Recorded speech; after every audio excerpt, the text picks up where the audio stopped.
Try this. Put your phone in another room for 1 hour. Just one. Notice what your brain does. That little twitch in your hand. The phantom vibration in your pocket. That nagging feeling. What am I missing? What is that feeling? It's the sound of a vacuum. Your brain searching for a tool it now depends on. This isn't a story about how phones are bad. It's a story about what they replaced.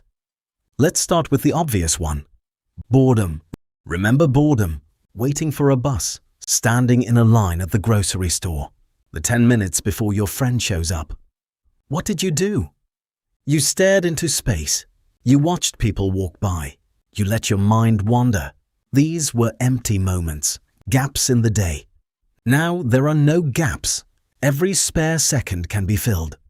Waiting for the bus? Scroll. In line? Scroll.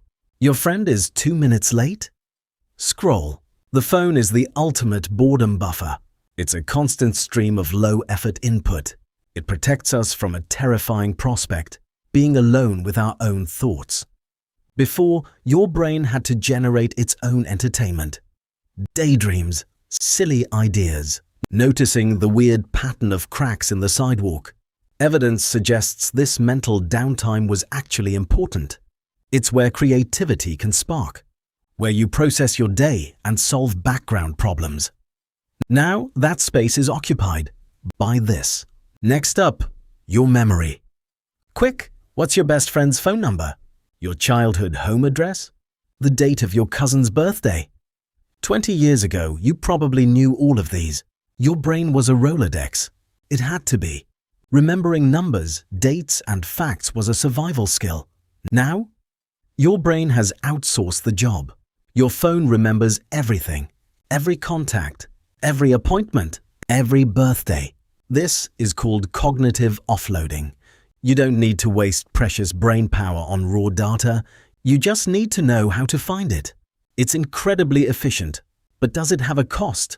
Some neuroscientists think so. The mental muscles for certain types of recall might be getting weaker. It's like using a calculator for basic math.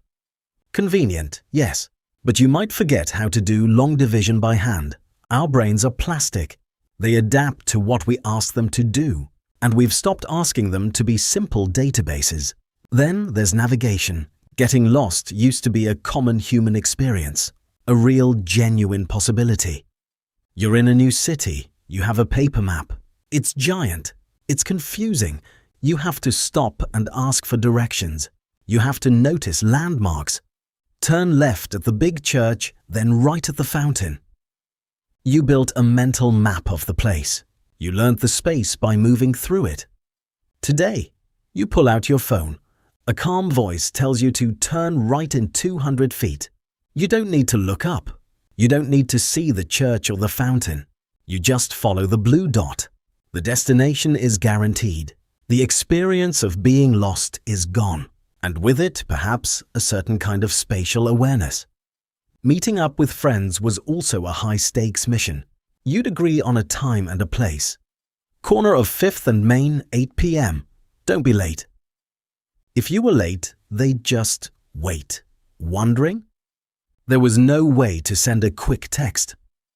Running 5 minutes behind. The plan was the plan. It required trust and punctuality. Now, plans are fluid. They can change up to the last second.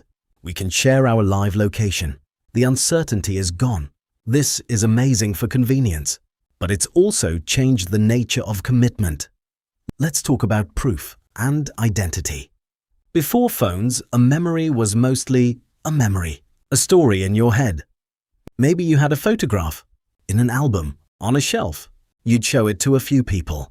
Now, if you don't take a picture, did it even happen? We experience things through our cameras. A beautiful sunset, a delicious meal, a concert. The first impulse is to capture it, to document it, and then to share it. This creates a public record of your life. It becomes social proof. I was here. I did this. Look.